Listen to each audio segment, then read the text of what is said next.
일상에서 우리는 종종 이런 사람을 만납니다. 지위가 높든 낮든 누구를 대하든 친절함을 잃지 않는 사람. 회사에서는 후배에게도 정중하게 말하고 식당에서는 직원에게도 감사 인사를 잊지 않으며 일상 속 작은 순간에도 상대의 입장을 먼저 고려하는 사람들입니다.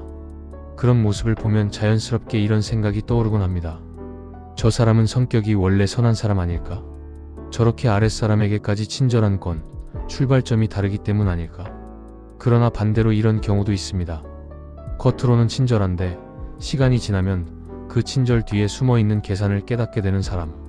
상대의 지위에 따라 태도가 바뀌고 본인의 이익에 따라 친절의 온도도 달라지는 사람도 분명 존재합니다. 그렇다면 아랫사람에게 친절한 행동이 곧 그 사람의 본성이 선하다는 증거가 될 수 있을까요? 이 질문을 깊이 탐구하기 위해 오늘은 루소의 관점을 중심으로 이야기를 이어가 보겠습니다. 루소는 인간의 본성이 선하다는 본성선설을 주장한 철학자입니다. 그는 인간은 태어날 때부터 선하며 사회가 오히려 인간을 타락시킨다고 보았습니다. 이러한 루소의 관점을 바탕으로 아랫사람에게 친절한 사람이 정말로 본성적으로 선한지 아니면 사회적 기술 또는 심리적 전략일 뿐인지 차분히 분석해 보겠습니다. 그리고 이 질문을 이해하는 것은 단순히 철학적 사유를 넘어서 우리가 사람을 판단하고 관계를 만들어가는 방식에도 중요한 기준을 제공합니다. 우리는 사람을 어떤 기준으로 신뢰할지, 어떤 행동을 본성으로 받아들여야 할지 늘 고민하곤 합니다. 특히 겉모습과 진심이 다를 수 있는 사회에서 이 문제는 더욱 복잡해졌습니다. 루소의 사상에서 가장 중요한 개념은 인간 본성의 선함입니다. 루소는 인간이 태어날 때는 자연 상태의 순수함을 가지고 있으며 사회가 인간을 경쟁하게 만들고 욕망을 키우고 결국 선한 본성을 손상시키는 과정이라고 보았습니다. 이 말은 곧 친절함이 인간 본성의 자연스러운 표현이라는 의미와 연결될 수 있습니다. 그런데 루소가 말한 선함은 단순히 착한 행동을 의미하는 것이 아니라 타인에게 해를 끼치지 않으려는 자연스러운 경향, 그리고 공감적 본능을 포함합니다. 이 관점에서 보면 아랫사람에게 친절한 사람, 즉 자신의 힘을 행사할 수 있는 위치에서도 상대를 존중하는 사람은 본성적으로 선한 면이 있다고 볼 수 있습니다. 하지만 여기에는 중요한 조건이 있습니다. 루소가 말하는 선함은 의도와 마음에서 비롯되는 것이지 단순한 행동에서 비롯되는 것이 아닙니다. 즉, 겉으로 친절해 보인다고 해서 그 마음까지 선하다고 단정할 수는 없다는 뜻입니다. 심리학에서도 비슷한 관점을 제시합니다. 사람의 친절함은 크게 두 가지로 나눌 수 있습니다. 첫째는 공감과 배려에서 비롯된 진정한 친절이고, 둘째는 인정욕구나 이미지 관리로부터 비롯된 전략적 친절입니다. 따라서 아랫사람에게 친절하다고 해서 그 본성이 선하다고 결론 내리기 위해서는 행동의 출발점을 이해할 필요가 있습니다. 또한 현대 사회에서는 권력 거리가 중요한 요소로 등장합니다. 쉽게 말해 누가 누구에게 친절한지보다 어떤 상황에서 친절한지가 그 사람의 본질을 드러낸다는 의미입니다. 힘의 균형이 상대에게 불리한 상황에서도 친절을 유지하는 사람은 루소의 기준으로 볼 때 본성에서 비롯된 선함일 가능성이 높습니다. 반대로 겉으로만 친절하며 상대가 약할수록 더 친절을 과하게 드러내는 사람은 심리학적으로는 하향 친절을 보이는 경우인데, 이는 자신의 우월함을 강화하거나 인정 욕구를 충족시키기 위한 행동일 수도 있습니다. 이처럼 루소의 본성 선설과 현대 심리학을 함께 살펴보면 단순한 친절함 하나만으로 그 사람의 본성을 단정하기는 어렵습니다.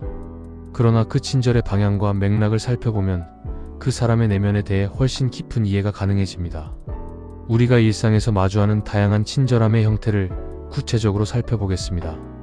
현실에서는 아랫사람에게 친절한 모습이 매우 다양한 형태로 나타납니다. 예를 들어 직장에서 상사가 후배에게 정중하게 말하고 실수를 했더라도 조용히 알려주며 고맙다는 말도 자연스럽게 건넨다면 많은 이들은 그 상사를 선한 사람, 좋은 사람이라고 생각합니다.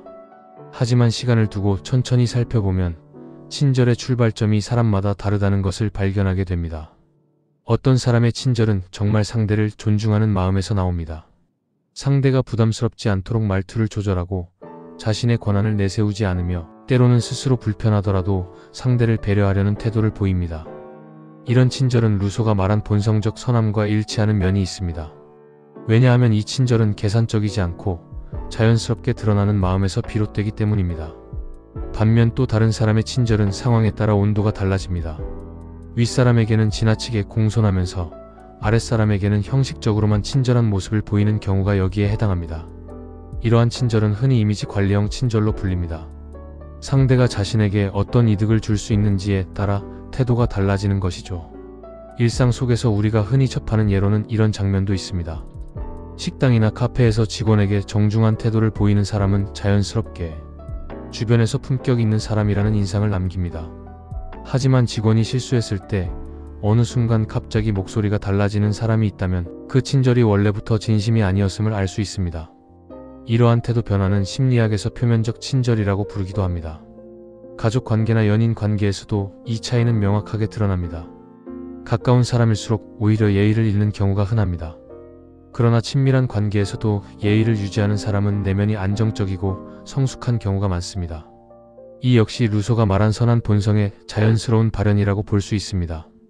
이처럼 친절함은 단순히 하는가, 하지 않는가로 판단할 문제가 아니라 그 친절의 배경과 일관성에서 본질이 드러납니다. 그렇다면 이러한 기준을 바탕으로 우리는 현실에서 사람을 어떻게 이해하고 또 어떤 방식으로 관계를 만들어가야 할까요?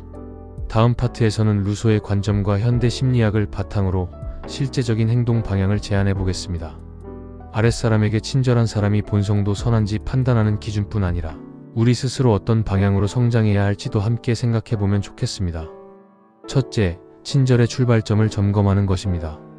우리가 누군가에게 친절하게 행동할 때 그것이 진심인지 혹은 기대나 계산 때문인지 스스로에게 질문해보는 과정이 필요합니다. 친절의 방향이 일관되고 조건에 흔들리지 않으려면 내면의 동기를 점검하는 습관이 중요합니다. 둘째, 힘의 비대칭이 있는 상황에서도 친절을 유지하는 것입니다.